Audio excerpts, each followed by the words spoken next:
What's going on, guys? Welcome to another episode of Comic Book Workshop. Today I am going to be looking at the horror artist Junji Ito. I'm going to be looking at some of the work it is that he does. This guy, to me, is a huge inspiration, and he was an inspiration for the first comic it is that I did, which was called The Hanging Stranger, which you can find a link to it in the description box below. I've got a free 19-page sample on my website as well as the full 50-page book, which is it's like a horror adaptation of a story by this writer named Philip K. Dick, who I talk a lot about on this channel.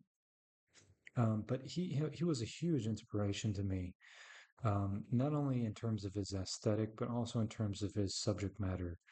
The drawings it is that this guy does they're pretty insane, and we're going to get into them.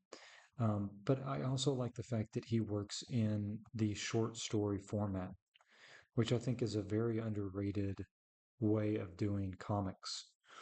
I like short story comics that have an interesting idea and play around with that idea and do it in a way it is that you have a complete story in 50 pages or less, and then you're on to the next one. And I think Junji Ito, if you're into horror, science fiction type stories, he's the king of it. Like, he comes up with so many different strange ideas and very creepy ideas. Like this comic right here. I'm just going to go ahead and spoil it for you. It's about this guy. So this is taking place in a hospital, and this girl is so this is all in Spanish, so I don't know exactly what it is that's going on, but she's having a problem sleeping because there's a guy who's just like wandering around the hallways. I can't remember the name of the story. If you remember it, please drop a comment down below, because I know you know that I know that this is a freaking creepy story. So basically, this woman is staying overnight at a hospital, and there's this guy who just keeps walking up and down the hallway, and it's revealed that it's this guy here, this creepy looking dude. And throughout the story, this guy, at the beginning of the story, this guy starts out as a very young man, and he comes to the doctor and he basically tells him that every time he falls asleep and he dreams something, every time he goes into a dream, his dreams feel like they're getting longer and longer and longer. And the doctor tells him that, you're crazy. It's just you feel that way. And he keeps telling the doctor, no, I dreamed that I was in a place for a lifetime the other night. And so this passage of time, it begins to reflect in the character himself as he begins to age rapidly. And I think the last dream that he has is that he's stuck in this kind of hell world for eons, and this is how he looks at the end of it. So I like the way he builds up the suspense. I think this is at the beginning of the story, but we have these very simple shots, and I think what makes his stuff so effective is that he has like these very simple camera shots that are not really dramatic. There's not really a lot going on in terms of perspective or anything like that. They're just very simply framed images with very well drawn, well executed uh, line work. And then he punctuates these very normal moments with these moments of absolute terror, right? You have this shadowy figure that's approaching, and it's trying to come into her room, right? And then he goes absolutely just batshit insane with the detail on these revealing like full spreads, right? Really, and I like the way that he does the hatching in the background back here too, because even that makes it feel a little bit unsettling. like the environment is kind of closing in on the doctors as they're talking to this figure. Yeah, so at the end of the story, he says, "Who are you? Where is this place? I'm your doctor. Don't you remember my name? My name is Kuroda or Kuroda." Really creepy story. So he does this sort of thing over and over again, and we'll see it in the next pieces. He does this other thing where he likes to draw these characters transforming. You know, he's got these figures with these bulging eyes. I don't remember the story of this one, but it's quite creepy. You know, you've got this kid, and his eyes are bulging out of his head like a snail, and he's crawling his way up the side of this building, and then we see him entering into the office, into like the schoolroom itself. All right, so he saves these moments. You know, like I said, the characters around him are drawn in such a normal manner. Everything feels very like the perspective feels perfectly normal. The shading of everything feels very normal, and it feels very classic manga style. It feels very exact, right? The way that he draws these things out. But then you have these visual anomalies that show up, like these creatures and these people in his drawings, and I think that's what makes his stuff so powerful, is that he has this juxtaposition between the normal everyday life of these Japanese students, and then this strange occurrence of one of them turning into a snail, um, or this other one of this figure turning basically at the end of this. I'll spoil it for you, but at the end of it, he's basically just dust, right? And I like stories like that because they have this kind of Twilight Zone kind of feel to them. And so his stuff feels very much like a Twilight Zone episode, like a lot of it's not really explained, really. It's more kind of left up to your interpretation as to what it is that's going on here.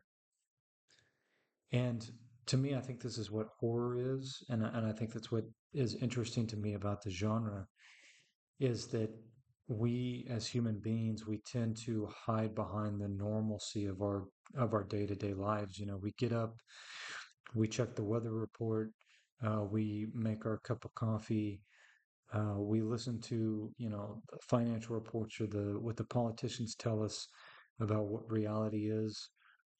And then we get in our car and we go and we sit in our traffic jams until we get to work, and um, we sit down and we do our very basic and boring jobs. Meanwhile, while all this normalcy, quote unquote, is going on in the background, somewhere in the universe, there is such a thing that we call a black hole, that is basically just a rip in space and time that is eating everything that goes into it or comes within its orbit, and nobody knows what that is or what's on the other side of that. Is it another universe? Is it nothing? Is it just a giant, like, drain for the universe?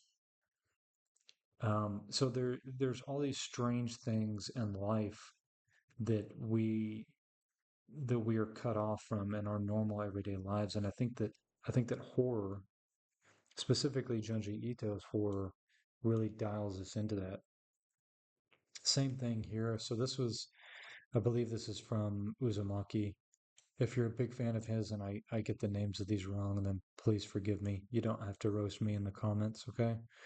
Um, so this is about like a city that becomes obsessed with this kind of spiral pattern, this town.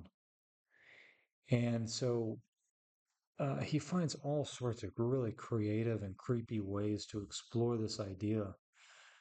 But I love the way that this is drawn. I mean, this image right here on the right it's completely iconic, totally iconic image, right?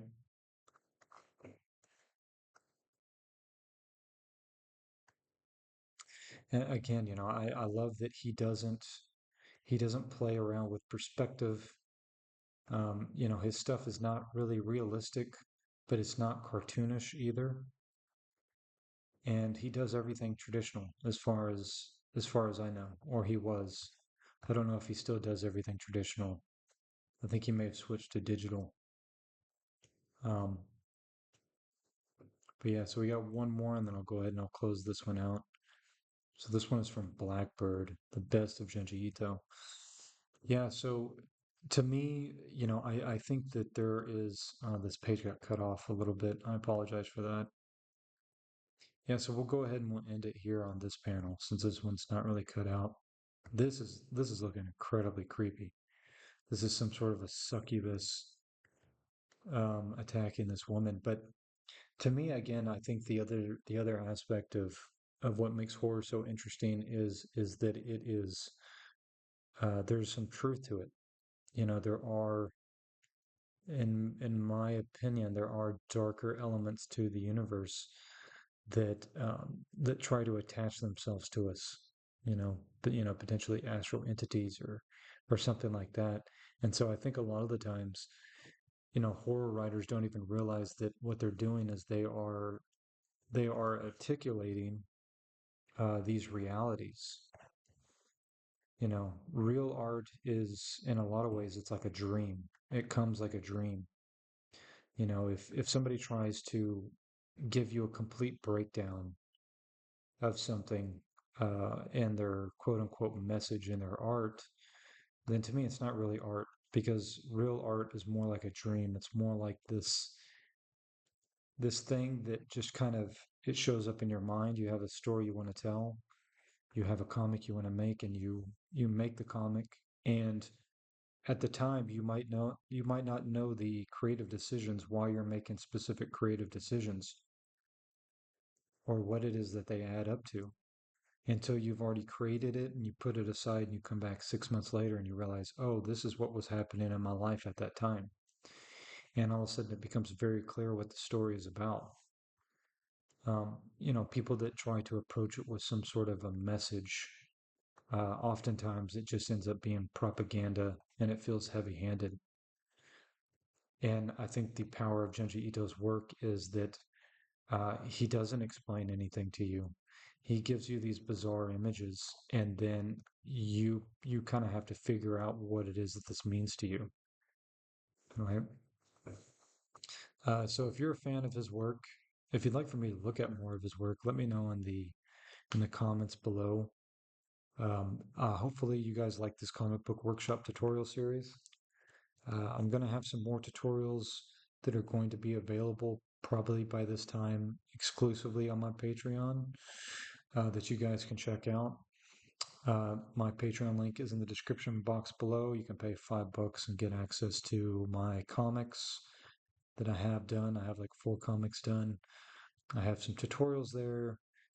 I have some other video type stuff there. And it would also be cool just to support my channel if you would like to. I also have a Discord group for people that like to join me on my morning sketch sessions here on my YouTube channel. In the Discord group or in the link in the description box, there's a link to the Discord group. You can join in, share what kind of comics you like, what you're reading, show us some of your art.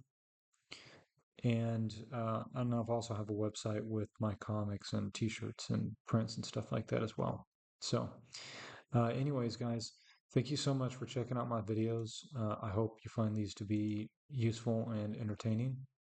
And until next time, take care.